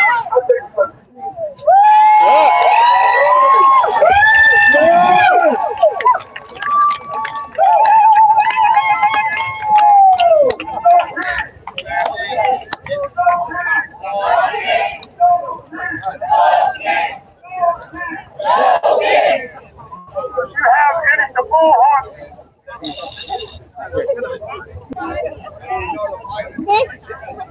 we got a bullhorn and it says right here,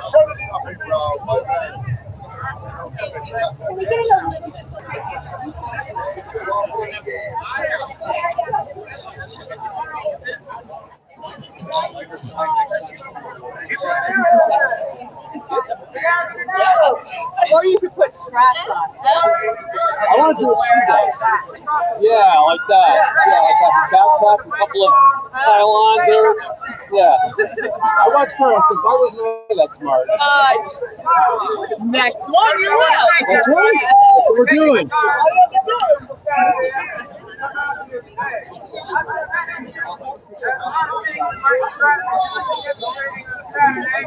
But you got priorities. That's why you're here, right? You look at what's happening to we've got a billionaire pedophile who's running the Democratic that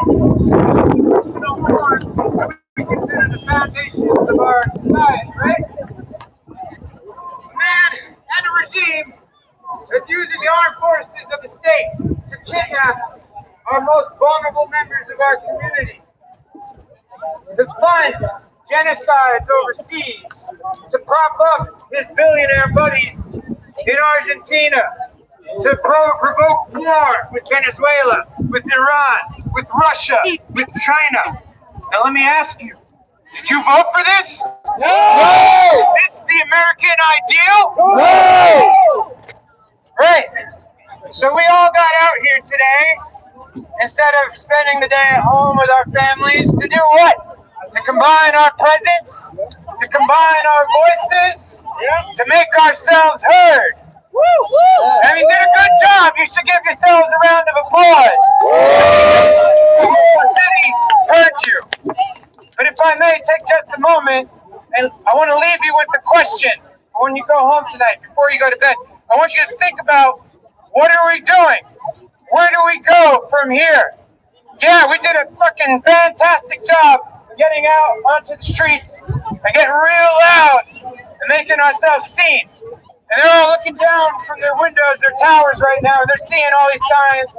They're seeing a message, they're hearing voices, they're hearing chants. What are they hearing? What's the message? No, Don't look at me like that. You're saying, isn't it obvious? No kings, right? What kings? We don't want to get Trump out. We want to get Stephen Miller out. We want to get all the fascist sycophants in office out. That's obvious, I think. Is what are we going to put in their place? Is it enough to say Trump is out? No! Let me ask you, if Kamala Harris was president right now, would you be standing here with me on the green protesting? Right? Trump, I'll say it, he's not a king.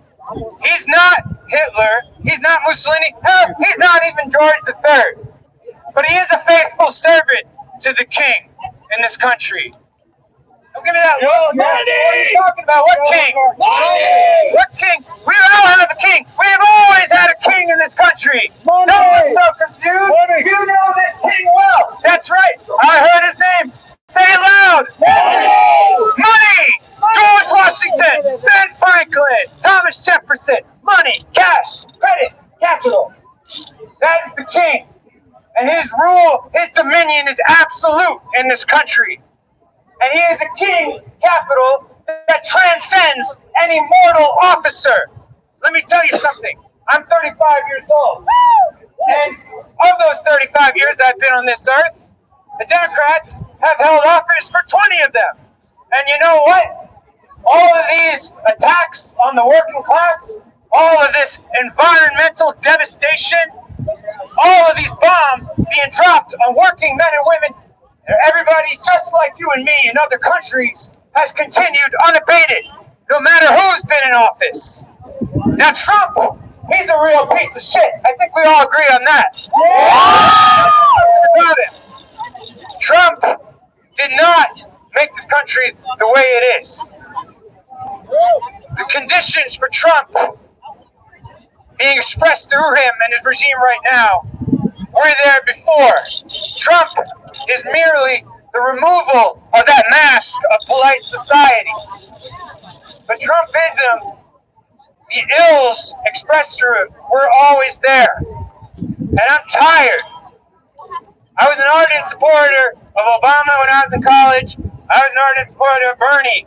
And I'm tired of repeating the same cycle of hope, of expectations, and eventual disappointment. When it comes time for brass tacks to fight for the things that we want, education, healthcare, secure jobs, an end to war, to poverty, to exploitation, it's always the same answer every time. Suddenly, there's not enough money. Suddenly, we have to find compromise to make business happen with our colleagues across the aisle. Where is the party that fights with the same vigor as the GOP does for its agenda? Doesn't exist. It doesn't exist. So that's why, if I can tell you one thing, it's to abandon hope in a party of compromise. Watch your back. Woo! Woo! I will help clean up as soon as I'm done talking. Thank you, sir. I understood. So, getting out, going out, making ourselves heard, that's all great. That's well and good. But words are just words. We need to turn words into action. I see some signs here that the power of the people is greater than the people in power. And you know what? That's true. But it's conditional. Not in the abstract. You have to get organized to realize that power. And organizing under the banner of the Democratic Party is a fatal mistake. You're compromising with the enemy. You need independent, working class political expression. And as somebody in this crowd said, we do not have that party yet. And unfortunately, no matter how much we wish for one, no matter how much we try to manifest it, it is not going to fall from the sky. It is up to people like you and me to build that party. The communists, revolutionary communists of America are building such a party. So if you're here, if you're sick of the two-party system, if you want to organize for real revolutionary change, and I'll remind everybody that capitalism is not the natural way of things. There was a long and bloody struggle fought to remove the kings and queens and the divine mandate that kept them in power. Just as capitalism required numerous revolutions to set itself upon the world stage, so will a revolution be required to get it off of the world stage and off of our backs. Let's hold you accountable. How do we do it? We need to use methods of class struggle. If you have time to study history, to study philosophy and politics, and you want to get organized with us, please come talk to us at one of our tables on either side of the green. If you don't, I know a lot of people don't. We're all workers, we're all students, we have a lot of busy obligations in our lives. Please, beyond just protesting, it's necessary. But what is also necessary is going beyond, getting organized. Talk to your coworkers.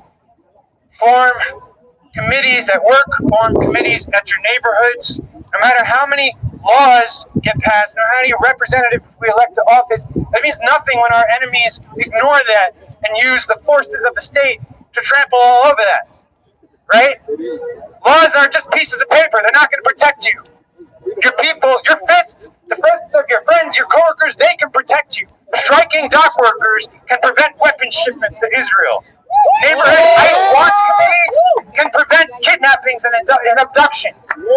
We need those forms of organization, and we need a political party to unify all these disparate elements towards the same goal of overcoming this system of oppression.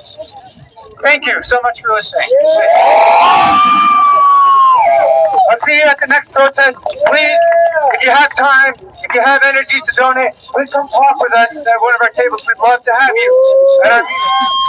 Thank you. Have a good night, today.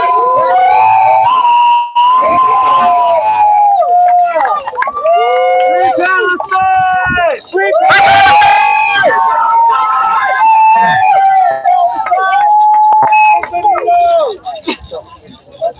Everyone welcome here. Bienvenido! Bienvenido! Where y'all going? Is this scheduled event, y'all? Where y'all going? To the table! To the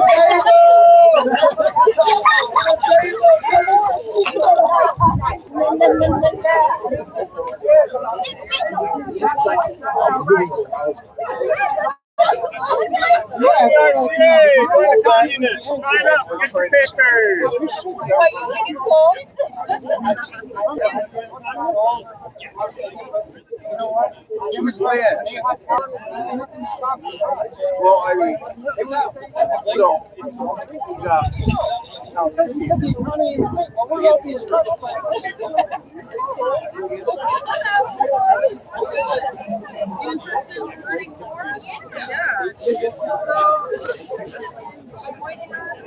Yeah, we have a form here. QR code. Sign up sheet if people want to sign up. The papers are $5. This you can take a picture of. Yeah.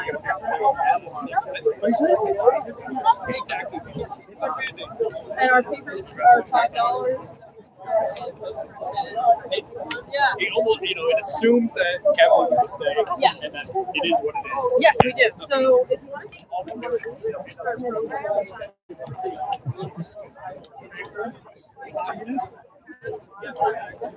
Great.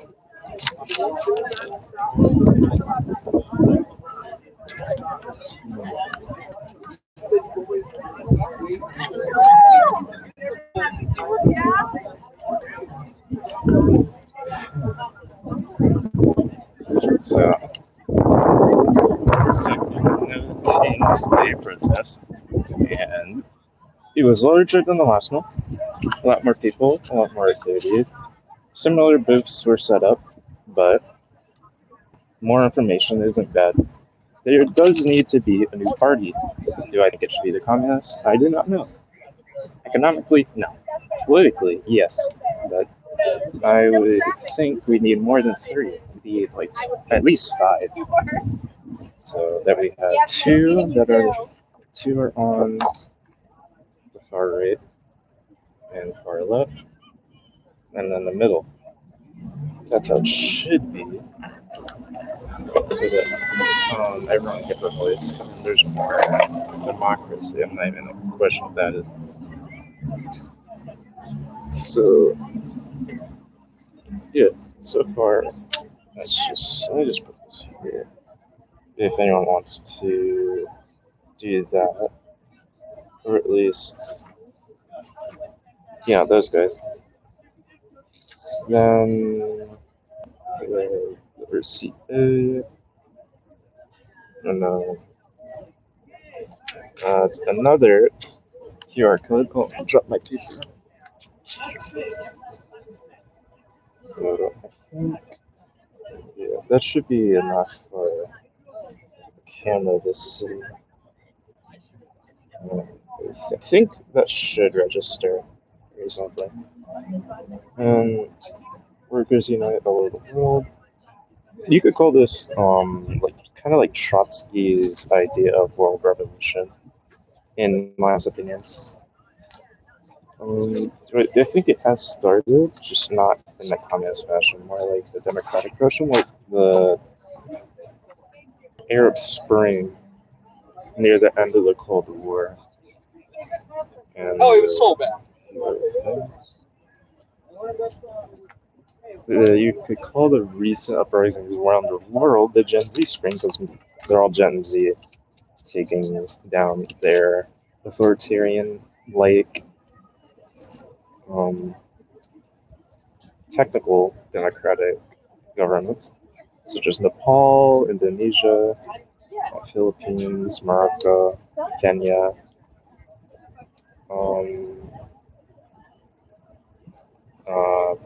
Bhutan? No, not Bhutan.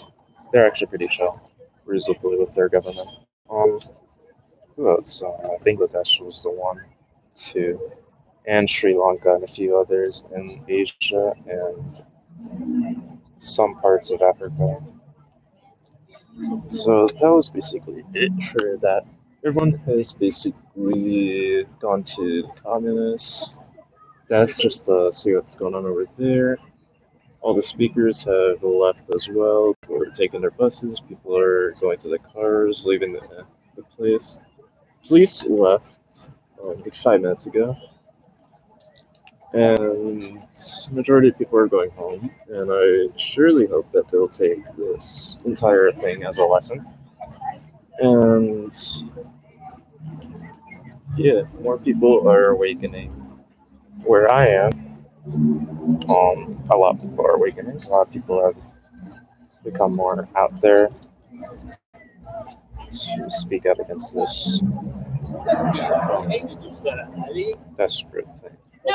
So, this really stupid administration. It doesn't work in the long run. It just won't. Especially in America. We were too large to try and have a dictatorship. It won't work without being like North Korea style brainwashing. And that will not happen. Especially now. They messed it up. They wanted to do it quickly. They cannot do it quickly. It's impossible without messing up stuff. So now,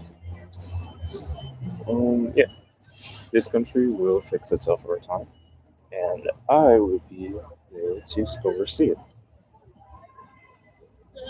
And I'll be heading out now. This was a very good No Kings protest. Actually, I kind of want to time this correctly. Someone left a pizza here. I'm trying to ignore that. But everything else is okay. The green is basically not that dirty, actually. It's actually kind of decent average, I would say, for the amount of people that were here. Besides where that is. And I don't think it's food, so I don't know. But anyway,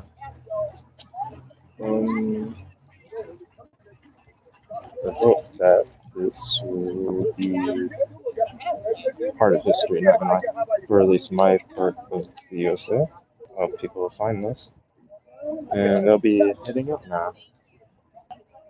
Good morning, good evening, and definitely a good night. Peace.